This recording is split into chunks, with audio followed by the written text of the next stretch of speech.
Well, hi, everybody, and welcome to the Cultural Studies podcast. My name is Toby Miller, and my guest today is Jonathan Green, and I'm an Australian journalist of some 40 or so years standing. as long as you're Occasionally still sitting as standing. well. I do all the things. I work in radio at the moment and write for the odd place. And some of them very odd, no doubt. Not particularly. I mean, it's in the way of journalism, I guess, that you tend to develop relationships with particular editors. So I Hmm. work mainly for a magazine in Australia called The Monthly, which has the benefit of publishing reasonably long form things and also paying reasonably well for it. So it's a very attractive a place to appear. And I'm wondering if you would share with us what's currently impeding, preoccupying, interesting, dynamizing you. What's going on for J.H. Green? I'm sort of at a strange. I'm about to. Well, I'll turn 67 next year, um, which is giving me sort of pause for thought, and I'm tossing up this being a bit. It feels like a bit of a junction, so I'm sort of tossing up what ought happen next, whether I should stay in sort of formal work or just write as pleases me. Um, and I guess too, because the world is such a difficult place currently, which tends to make me sort of draw inward and work on the sort of more on the inner self. And I feel that that's important, but I also feel that's a sort of a denial of one's external responsibilities to try and make a difference. But I also think, paradoxically, I guess that trying to sort of explore the self and to be more settled in that space is in itself an act of some sort of political gravity in this world. So a bit of that, bit of work, bit of and of course the golf game is troubling me, and I People need to who work at are that. very keen on golf are always troubled by it. Well, that's part of its charm, I think, that it's an unresolvable problem, and that's, so that continues to, and unless you become utterly exasperated by it and throw your clubs in a river, that continues to entice you. And I'm only a recent convert, so there is much before me, much to be done. Well, This oscillation you describe between the external and the internal world, I think it is an oscillation, isn't it? It's not as though there's an absolute choice. no, there isn't, and I mean, I have my favorite place in the world is a vegetable garden that I've made, Hmm. and I find tremendous sort of peace and a sustaining environment, and just to sit in that place um, and to know those plants intimately and to work on their progressive planting and to try and understand that amazing rhythm of natural life. Um, but it does feel like a cop out, and it also feels like a position of immense privilege to be able to have that peace. And I think perhaps that's the most one of the most privilege laden things in the world as we now know it is serenity, is peacefulness, is the opportunity to enjoy quiet and reflection. That's a thing which is, I would say, denied to the bulk of the planet. Um, so is it right to sit there happily, peacefully? It Don't takes us know. back to Condé, doesn't it? And Yeah. the supposedly reactionary philosophical position at the end of we must cultivate our garden. But at another level, the fact that you are embodying, incarnating, enjoying interaction with the natural world and contributing to food security, food sovereignty in the green household. It's my very small way, which ignores, of course, the great Brussels sprouts crisis of 2024. Okay, but for example, in Britain, particularly since the Second World War, the idea of the little plot of your own garden Mm, that you maintain mm. is crucial to all sorts of cultural norms, senses of solidarity. Sometimes, of course, unlike in, say, a back garden, they're actually shared areas where there might be 20 or 30 little plots. And so you see other people going about their business at the same time as you. Well, I think a world in which that was still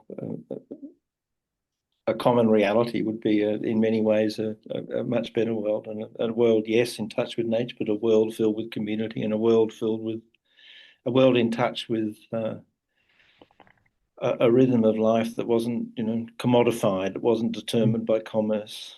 Um, so yeah, we have drifted a long way from that, um, and there's, that's a very obvious point, and the ways in which that has happened are equally obvious and equally ubiquitous and overwhelming, I think. So it's a small those that have a beehive or a chicken or grow a sprig of thyme or perhaps the odd lettuce that are making some small claim, I think, against what's a very damaging orthodoxy. So No, absolutely. And also helping out environmentally because yeah, yeah. corporate food world is environmentally astonishingly destructive. It Uh, is, I mean, this is the horrible thing that it is perhaps necessary given the population of the planet. How do we provide those people with protein and nutrition other than through? I don't, I well, don't. I guess the capitalism makes cities. Mm. Cities become huge draws because that's where you can make money. So people have to become disarticulated from Yeah. agricultural origins and norms as a matter of economic necessity. But And that place is the truth of us, I think, as people, that we are people who grow things, and we are people who work at that pace and at that rhythm. And I think the time that we have spent distracted from that, it is, I think, slowly destroying us. I think that we struggle to cope, but I think we do cope very well in that space of considering when it is that I need to put in my Brussels sprouts, because that's a 6 month grow and I should put the seeds in now, and to mm, work mm, in that space is part of the natural human state, I think, um, for and the sure. rest is not. Now, let's go back, as they say in baseball commentary. The ball is flying into the outfield. The outfielder is running to try to catch it in his or her mitt. And we're in the world of Jonathan Green, Cub reporter. When you started out, presumably one of the things you had to do was the weather report in the newspaper, or no? It was, yes. Well, I would tell the story of how when I started out, newspapers, and this is a long time ago, I started my cadetship at a paper called the Canberra Times, which is, of course, Australia's national capital. It's a small paper, but a decent one, and one with a sort of a national interest, sort of like the Washington Post, but um, you know, well, that's actually a far too ambitious description. But anyway, they both represent capital cities. So I started there as a cadet in 1979. And at that time, people didn't get their names in the paper. Journalism was an anonymous thing, unless it was a piece of individual scoop reporting. You got the story, you put your name on it, or if newspapers didn't run opinion or comment as a rule. But if it was a piece of analysis, it might carry your byline as well. But otherwise, things just ran as content, and that's what you were engaged to provide. But one of the editing staff bet me that I couldn't write a weather story that was good enough to have my name put on it. Challenge accepted. I think I if there's one thing that distinguishes my career in Australian journalism, that I was the first cadet on the Canberra Times to get a byline on a weather story. Don't ask me to tell you anything about it. I can't remember, but I do remember that happening. But yeah, the cadetships and those. I mean, that was back when journalism was sort of a trade qualification. I didn't have a degree. I still don't have a degree. I'm afraid to admit in this company. Um, but journalism, you did a 3 year thing where you just had practical experience across the Mm. range of things that the paper did. So Are there still cadetships? Can you still be Jimmy Olsen, yes, yeah, Jonathan Green at a they peak? tend now though to be well um, of only of a year, and definitely for graduates, so not necessarily of journalism, but definitely for graduates. So when did you, so you start doing that and then you're really thrust into every kind of anonymous reportage, right? From the weather through to horse racing through to punk rock. It could be any of Yeah, these things. and even a stretch in the Parliamentary Press Gallery. So my standout memory of working, and this was in, for those who know anything about Australian politics, this was the old Parliament House, which was made way for, guess what, the new Parliament House. Uh, but it was a miraculous place full of sort of memory and close contact with politicians and so forth. But my I have two great memories of that time. One was dealing a bit of hash off the front steps of the Parliament House to passing cars. People would make an assignation, drive up, and I would dispense the material for the seat of government. The other was sitting in the office of John Howard, who became Australian Prime Minister and who was at that stage, I don't know what he was. He had been treasurer and anyway, maybe leader of the opposition.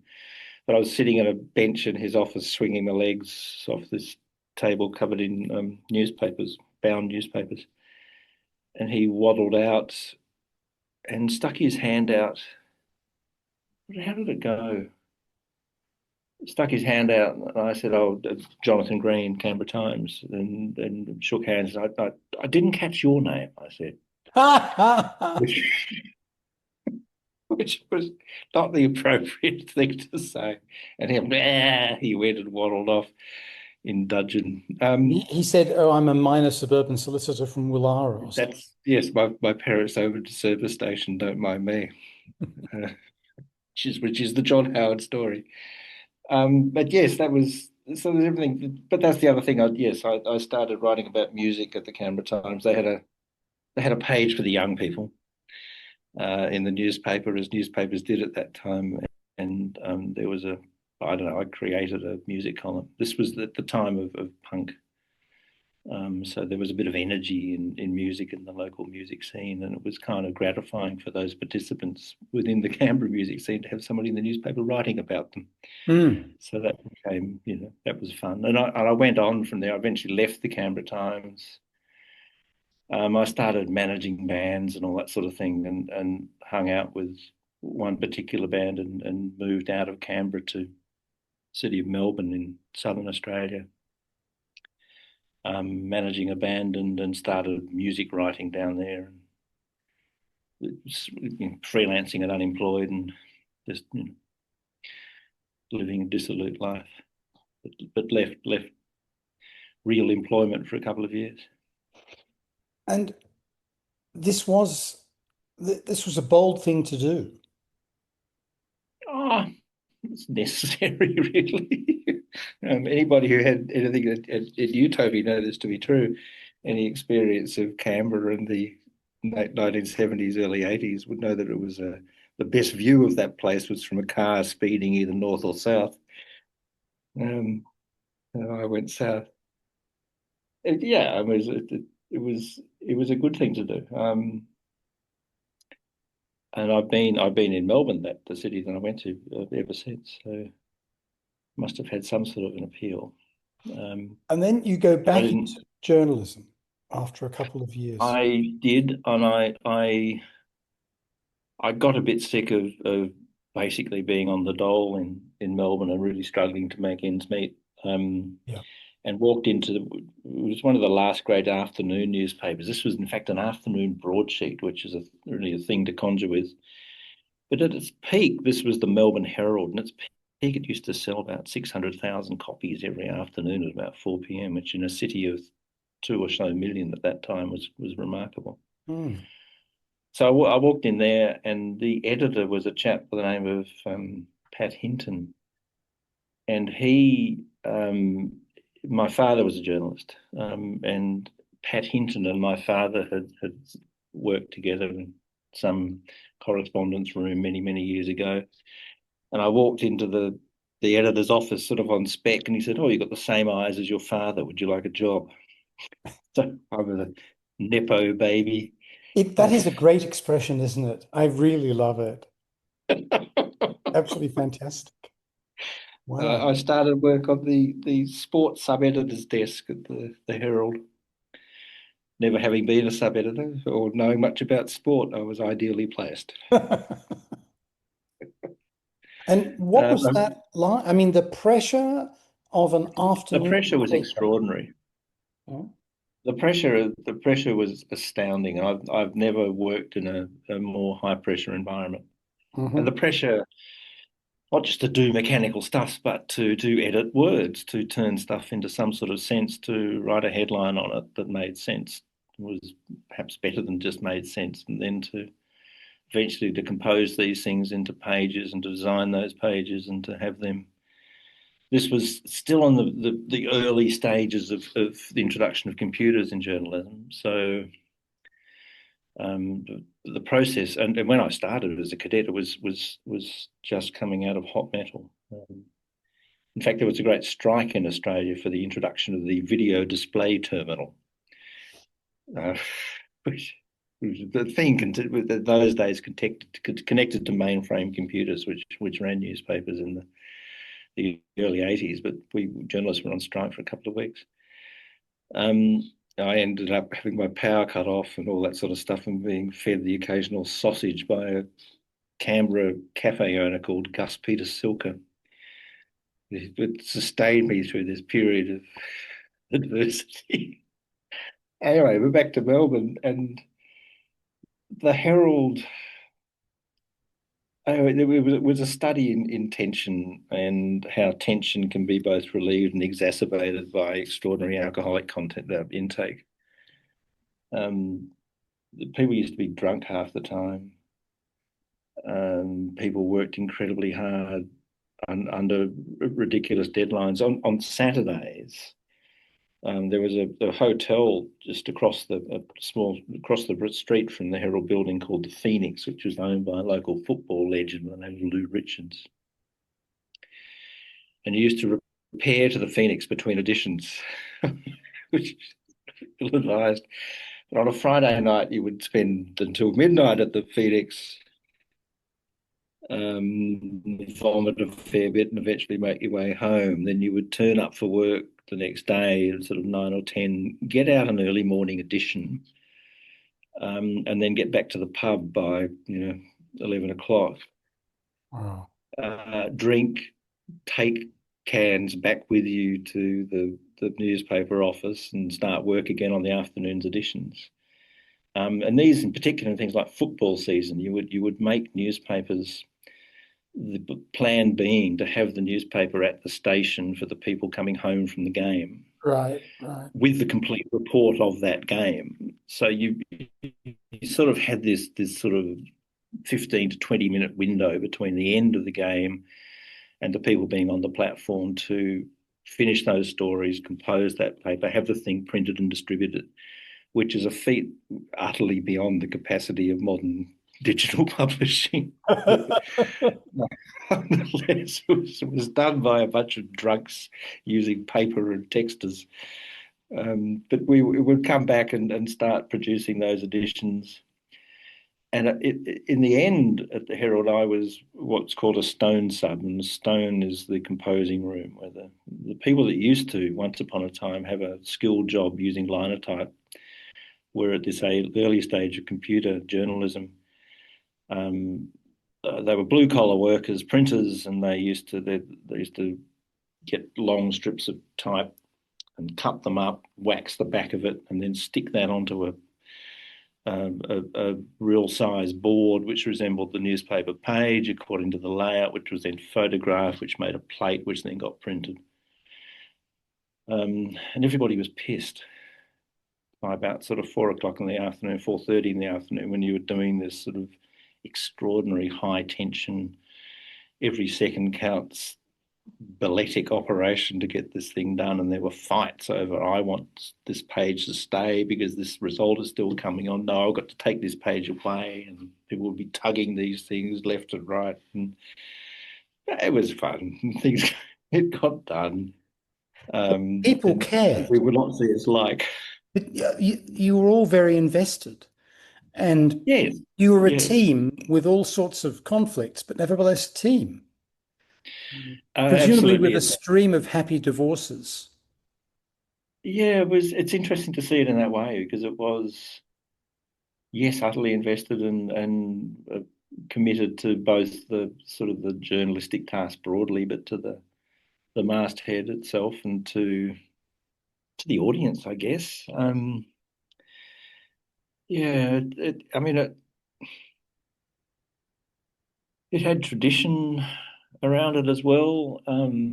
It had really long history. It had, it's one of those jobs where people had been there for 40 or 50 years and still had respect, which has sort of vanished from the modern media workplace. Um, yeah, I mean, if you compare it to sort of the practice in modern media organisations, it's a long way removed. Certainly, yeah, certainly less sober than things are now in newspapers. I remember that at the Herald, which was eventually bought by Rupert Murdoch, who installed a chap by the name of Eric Beecher, who had the distinction of being the youngest ever editor of the Sydney Morning Herald. He was a sort of earnest young man who created a cricket magazine for national publication at about the age of 12. Well, he's a bit older than that, but he And who was. fell out with Murdoch, didn't he? Well, he Quite. did ultimately, yes. But his great contribution to journalistic culture within Melbourne is to ban lunches, at least lunches that involve wine. So it's quite a turning point. And then Rupert, and I have Rupert to thank for this. I used to be at least a 2 pack a day smoker in that period of my life, and Rupert banned smoking within all of his buildings, so we had to give up. So thank you, Rupert. You may have destroyed, you know, the social world as we know it. You may be the great villain of history, but at least you got me off the fags. And what happened to the afternoon newspaper? It folded. It died. I mean, this was with Rupert and with Eric Beecher's. That was an attempt to sort of reconfigure it and reimagine it. But the audience, obviously, the audience is watching telly. The audience for afternoon news evaporated. Yeah, and it's an entirely explicable kind of decline, which they attempted to arrest, but and it was one of the last. I think. Well, there's still in the UK the Evening Standard, of course, which is Mhm. given away. You keep it to ward people off on the tube, but apart from that, I think it's almost about it. I'm not sure if there's anything in the United States, but it's a lost creature. Here in Mexico, and we still have them because there's a market among the popular classes for color photography of murders. Right. And there are a lot of murders. So, it's one of the killing capitals of the world. It's the most, Well, that's a niche. yeah, it is. And so, um, very, very graphic, very bloody imagery of the outcome of assassinations. Is Still, that because it's more graphic that you can get away with on television, or you can get away with it on television. One of the interesting things about September the 11th, 2001, is that all the US Anglo networks censored the live footage of people jumping from the towers. The Mm. Spanish language networks, which are very much articulated here to Mexico from the US, showed people jumping. And that's a snapshot of the difference in attitude to death, but Well, I was also going to say, yeah. interest in gore and a different set of Mm. journalistic norms. But so the Sun Herald, yes, The Herald. Then there was Herald, a morning paper called The Sun, and they eventually merged to formed the Herald Sun, which is Herald still Sun. there, and it's a Murdoch tabloid. Okay. When do you leave there? I worked for the Herald. I worked briefly for the Herald Sun, which when it was formed, there was sort of there was um, there were a whole lot of people who felt that the Eric Beecher revolution there, this sort of focusing on lifestyle journalism and top 10 croissants and inner Eastern Melbourne kind of journalism, they felt marginalised by that. And were had in fact been marginalised by that. They reasserted their authority, and the Herald Sun became theirs once more. Then there was this moment of competing Sunday newspapers in Melbourne. The Age, which was the quality paper in Melbourne, a broadsheet, and the Herald Sun, um, had collaborated together on it. It's a weird thing, but had jointly produced this Sunday paper called Sunday Press. But that fell apart, and both decided to do an individual title, and I joined up with the Sunday Herald, which was the News Limited version.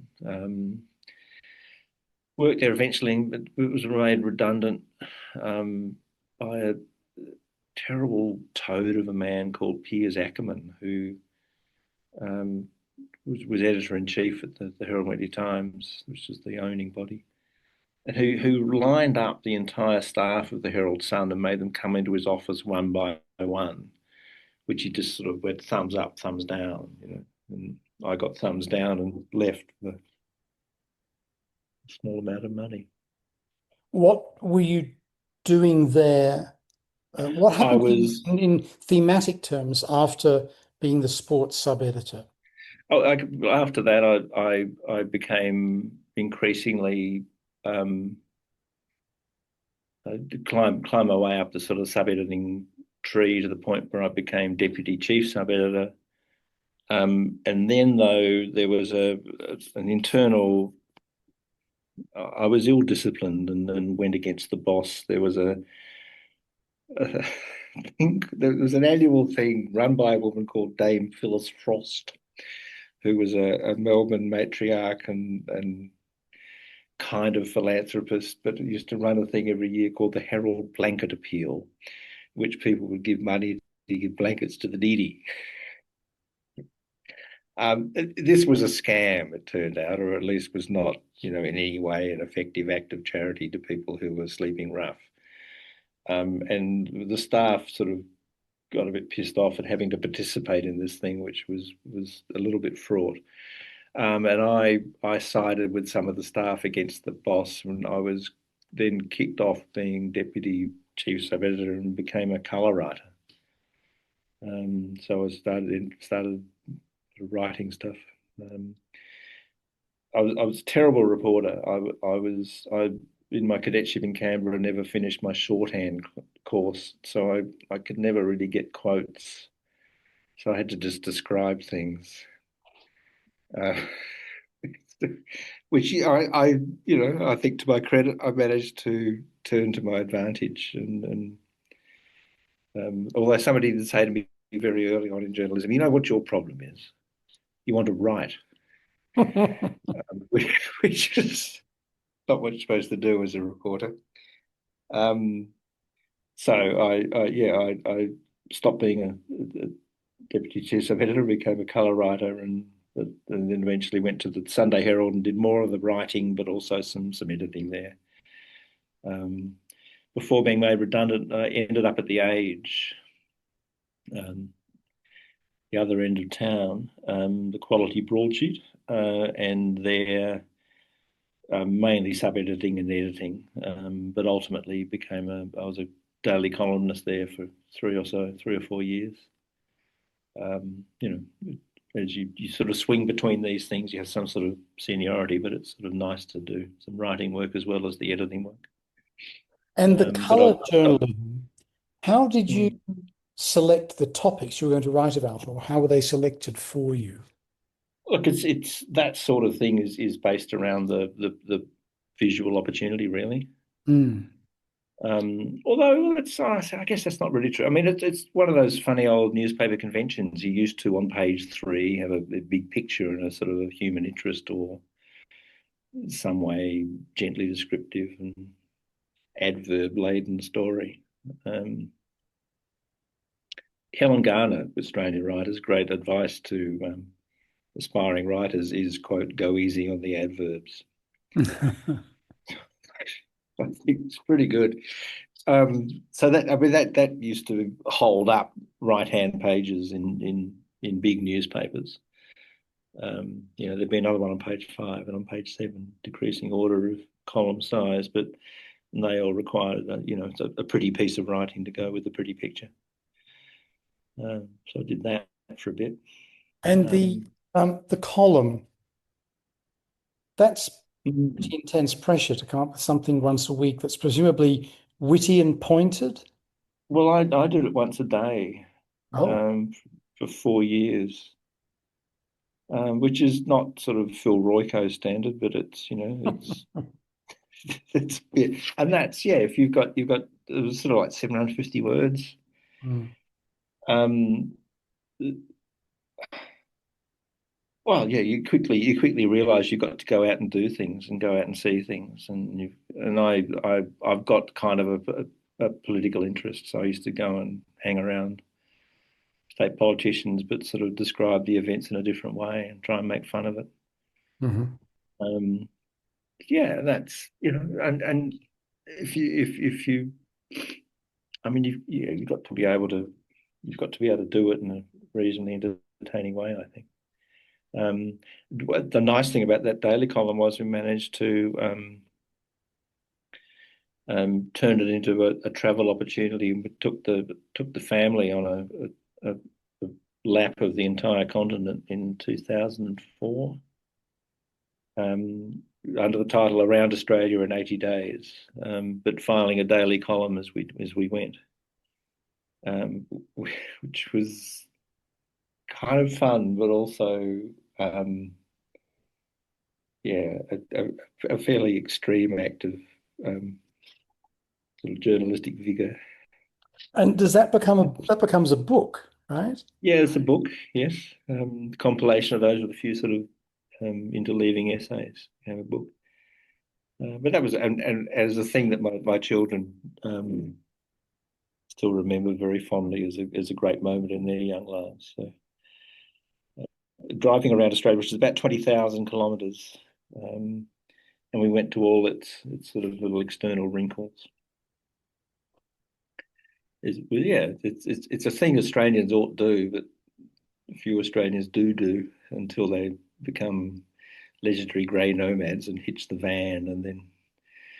Although Northern Australia is littered with caravans that never made it any further than this point and end up on blocks with the occupants, once starry-eyed nomads, now settled in some hellhole fishing camp somewhere the somewhere in northern Australia with a caravan on blocks and waiting for bingo night on Tuesdays. Yeah, there's a Now, bit of that this is happening up there. also rendered possible by a different kind of technology. Once upon a time, you would have been looking for a payphone to call Sat in your phone, copy, yes. but presumably 20 years ago, it's everything's become digital already. Yeah. Everything's digital, yes, very much so, and satellite phones exist. The internet is more or less there, although remote. There's no great, or certainly not the sort of satellite connectivity there is now. So satellite connectivity was a fairly rare and precarious thing at that point. But yes, that's what made that possible. Um, there's a good breakdown story from that trip too, which involves satellite phones and the tremendous economy of an insurance scheme called RACV Total Care. RACV is a Melbourne-based Victorian uh, car care club, and for about $140, they will insure you to be towed from your breakdown to your repairer of choice. My breakdown occurred right to the top of Cape York in Australia, which is reasonably remote from Melbourne.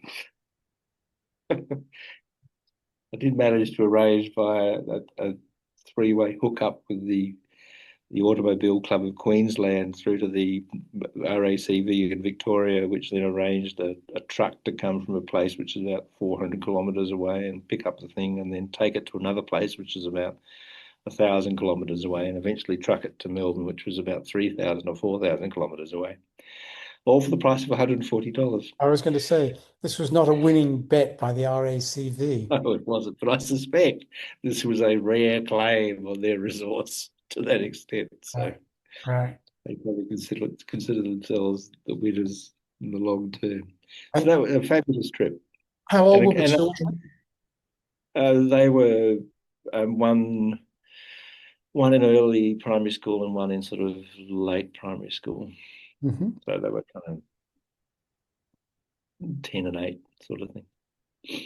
Good ages for doing that. Yeah, and taught them as we went, and it was before audiobooks. In fact, and they were well to actually place this. They were read Harry Potter along the journey, so Mm, locates it, I think. yeah, you bet. I A remember cultural. once around that time, a little bit earlier, I was in Mexico and I was going on a bus,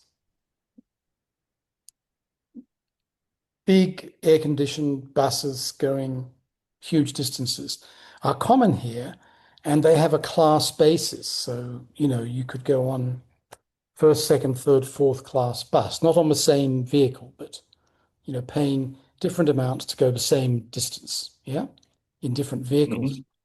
And I was in class two or three, I think.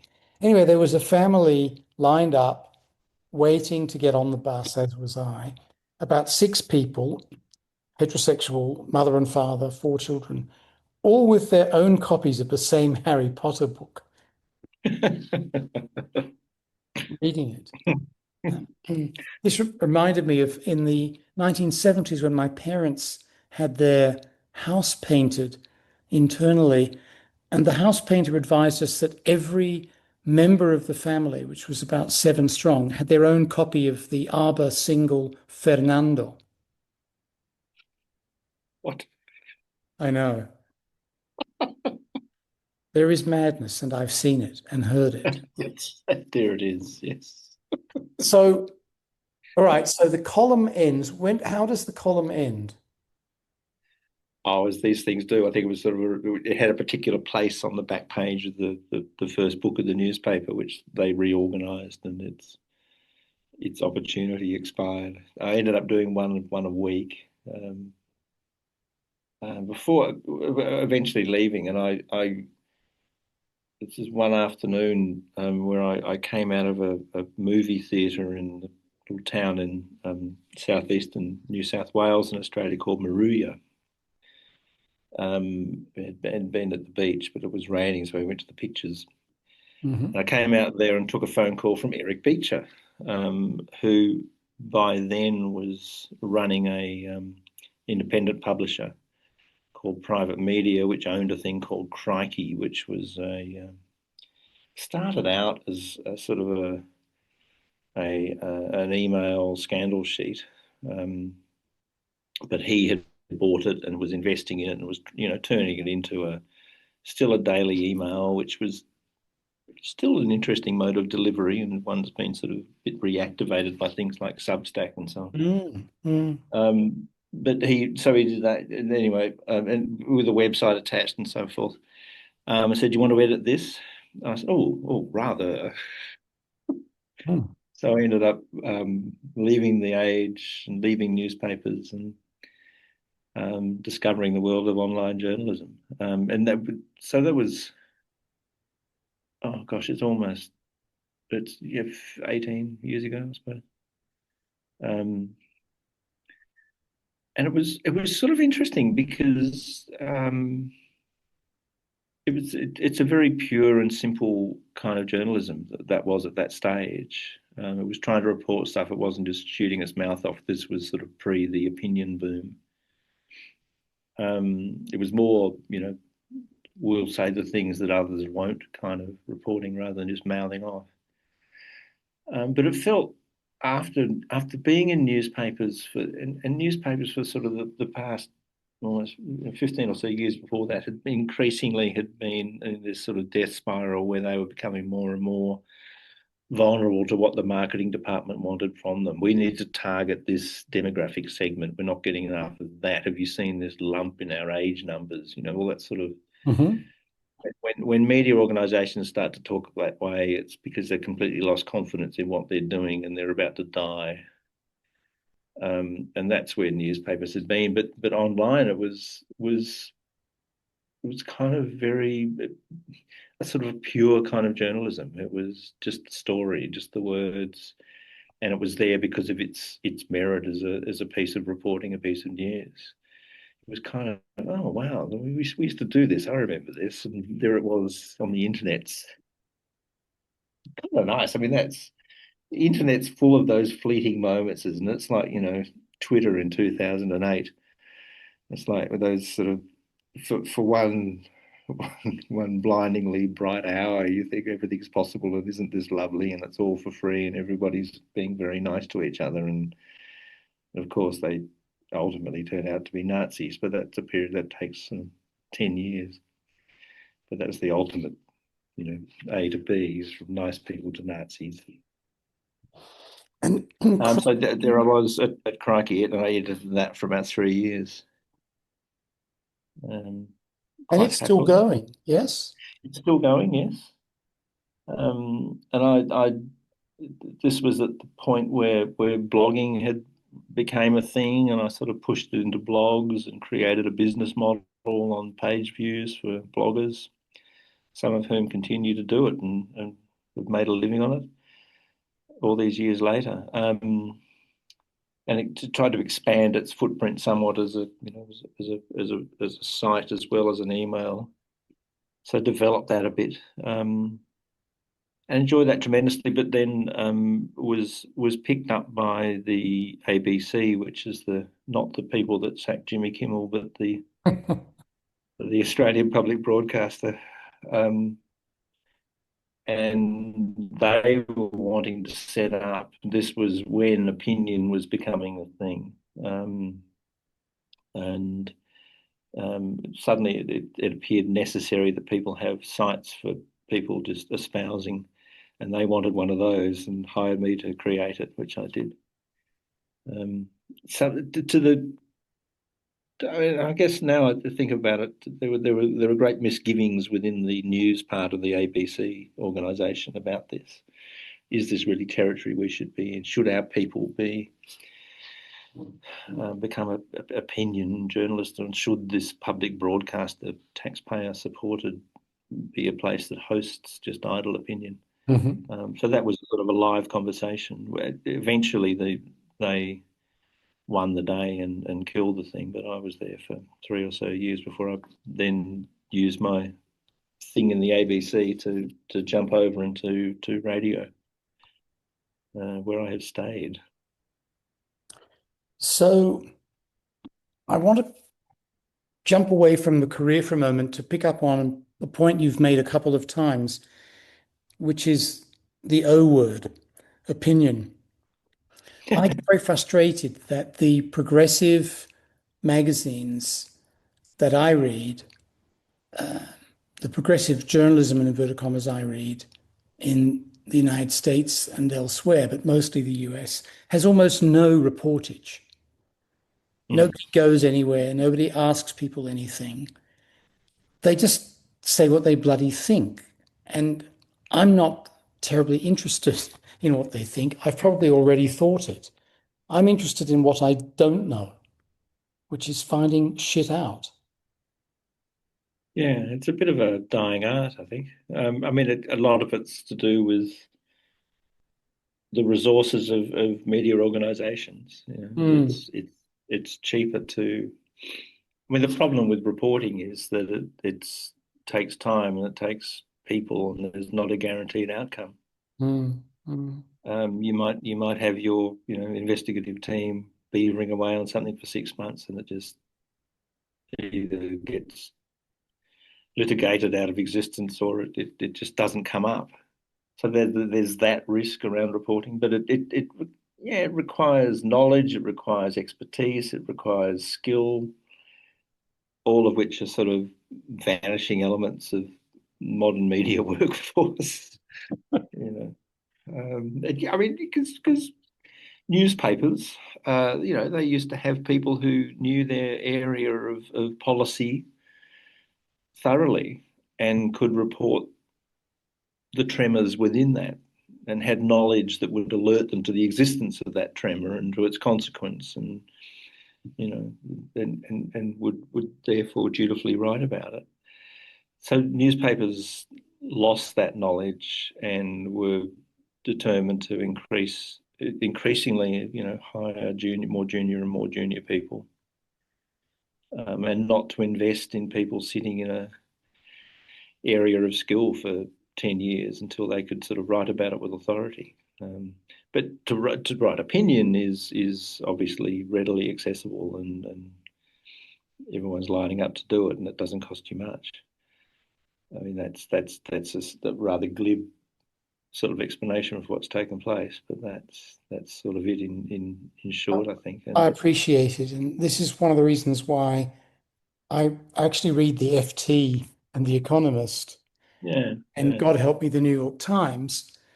old-fashioned values Well, they do send people out to discover things, to look at stuff. Yes, look they at st- do. and listen to people.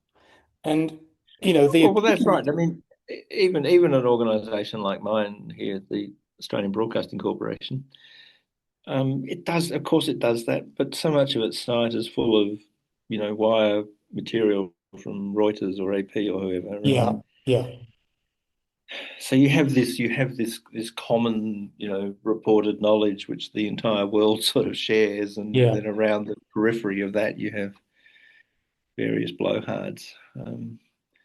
I mean, and it's taken us to an obvious place in public discourse. And we see the consequences, and we see the sort of diminished capacity to access some version of reality, and that's preyed upon to people's advantage. Now, the radio career, let's glom onto that. You've shown, technological Luddism in giving up the internet in favor of radio. But actually, from what I can tell, radio is doing a lot better than everybody thought it would. People thought it would definitely be dead by now. The network that I work for is called Radio National. It's for those. There's sort of no American equivalent really, other than PBS, but that's about to die. Its equivalent in the United Kingdom is BBC Radio 4. So it's sort of the thinking, talking network that the ABC produces. Um, uh, and it's, what is it about it? It even the people here internally thought that it would become purely a digital proposition. Like 6 years ago, 5 years ago, it was all digital first, and you've got to become a podcaster, you've got to segment your stuff, it's going to be streamed. But the broadcast audience has been is resolute and refuses to die. Um, so there's been a shift in thinking just in the last couple of years towards, well, okay, we have to therefore deliver in the ways in which we find an audience, and a lot of that is through AM broadcast. So that's hugely old fashioned. But that said, I mean, it's like that sort of epiphany thing, I guess, when I went to Crikey of here is journalism as it was. There's Mm. something about that in radio too. There's a real truth in talk radio. It requires you. You just can't. Well, you can. There are networks that do this. They just have people mouthing off and inciting their audience, who then call in and explain why they too are old, white, and unaccountably angry. But let me talk about it. Um, Now, hold on. That sounds like the title of your memoir. no, my memoir is going to be a warm hand on my entrance. Oh, okay. Or Old White and Unaccountably Playing Golf, maybe. Angry. Yes. Alternative. I do think there should be a theatrical memoir which is called A Warm Hand on My Entrance. No, You fair know, enough. Yes. Vivian Lee or somebody should have done Yeah. that. Well, Oh. that was her life. So, in But all seriousness, so it's a radio continues, and this kind of radio,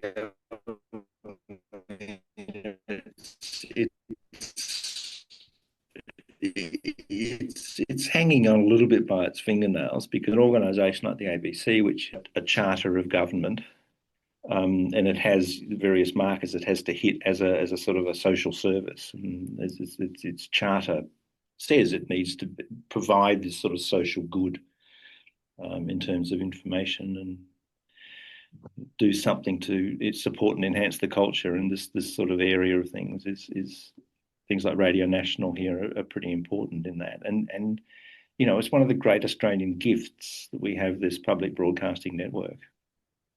And if you look at United States media, and you see what happens for the lack of that, and which is not that Australia is immune from. Murdoch is Australian born after all. It's not that we're immune from those sorts of influences, but this is a real bulwark. At least there is this element in the media picture here, which is solid and steady, and is reliable and stands for something. and And what people acknowledge it as such. They put faith in it. the Jonathan Green Radio Hour, what happens in it, or did happen for many? I, I used to do a Sunday morning sort of politics culture thing, and then I started doing I got a bit too.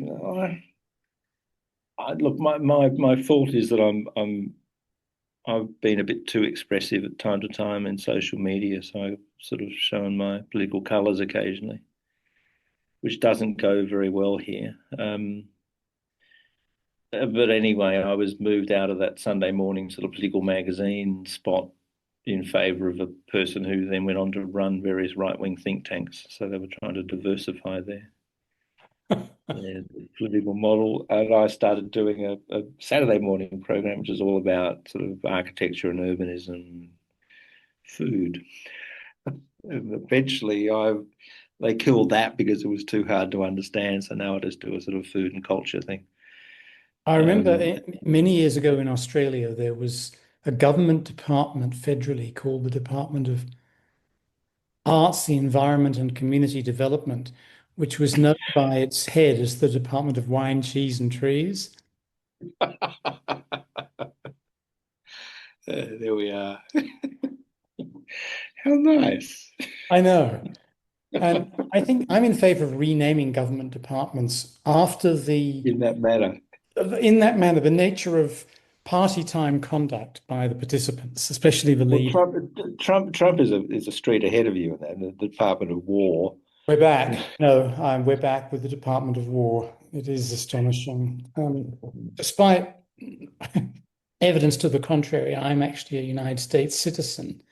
But I am wondering what my next entry into the country will be like, because the border police are actually pulling people over who are citizens and interrogating their presence online.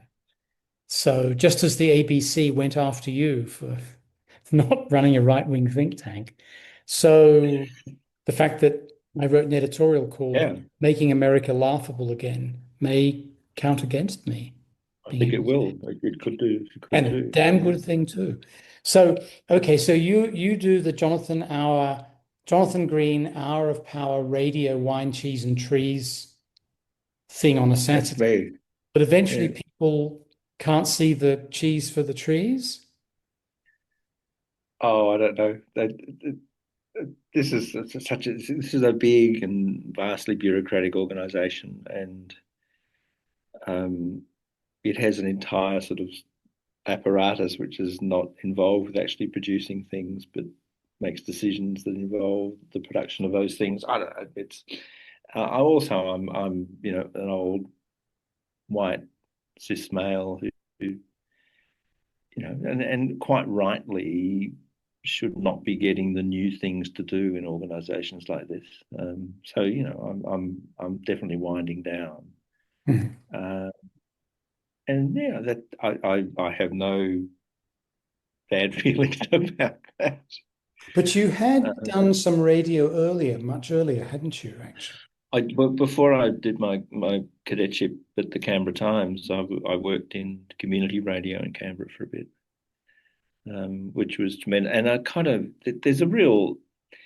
there is a thing if you catch the bug of opening a microphone and having to talk, and the important thing is at that point not to stop talking, because that's kind of against the best wishes of the medium, best interests of the medium.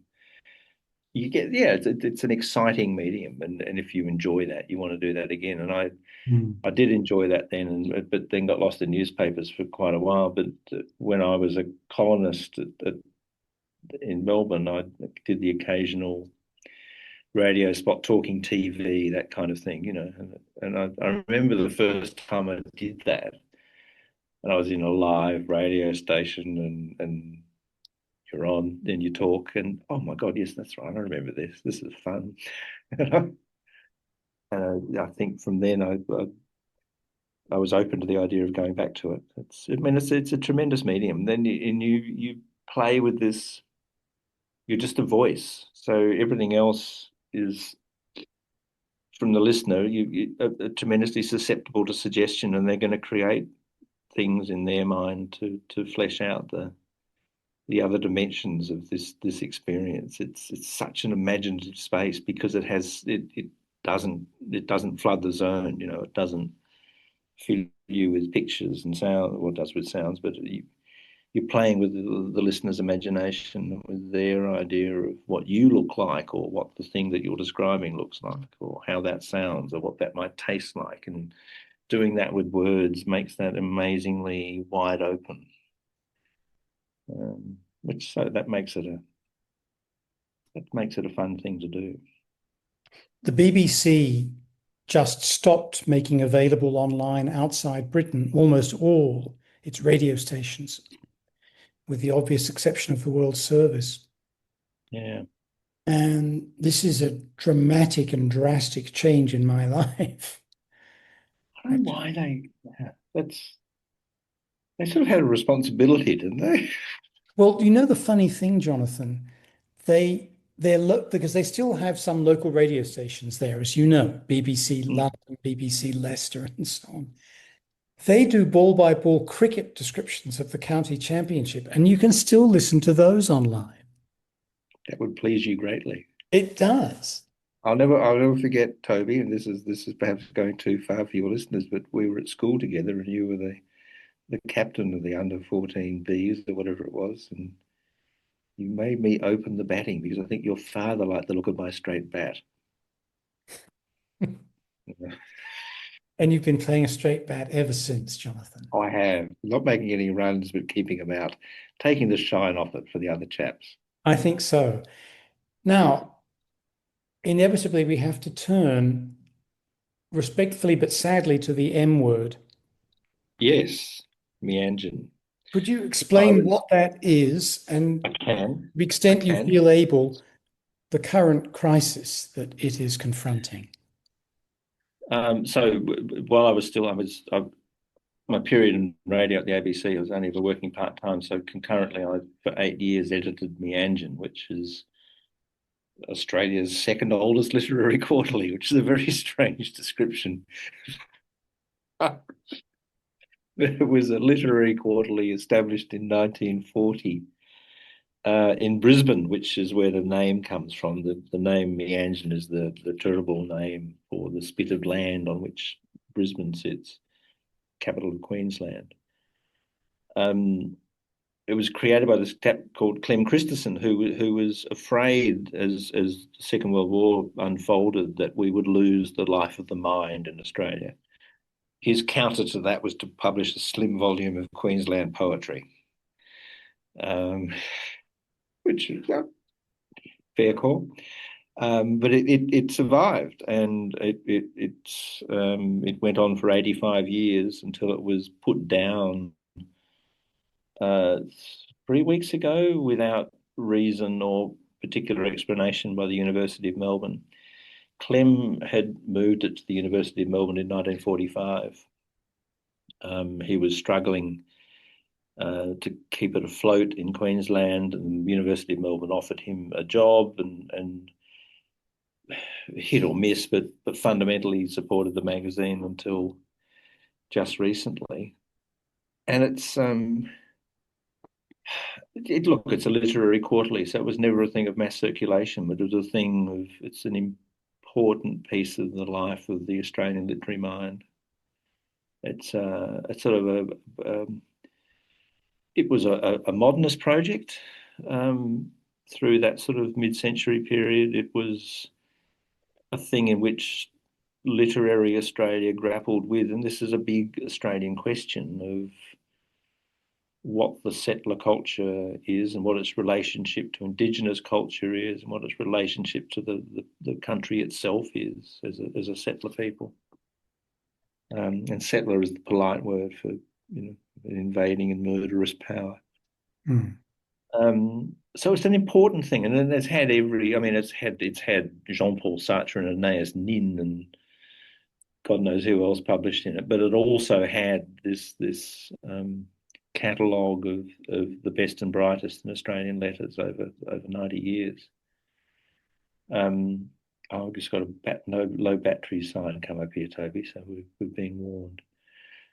And it was killed off by the university purportedly because it had sort of financial issues.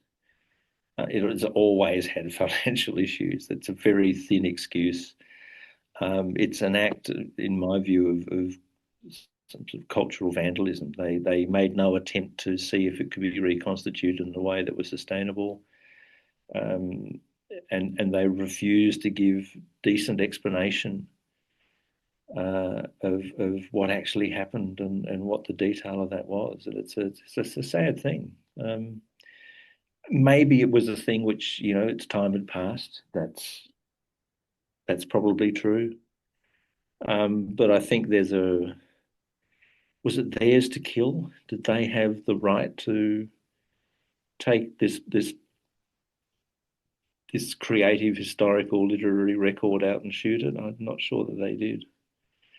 There's other murmurs that it had transgressed the current cancelling environment around talking about Gaza and Zionism.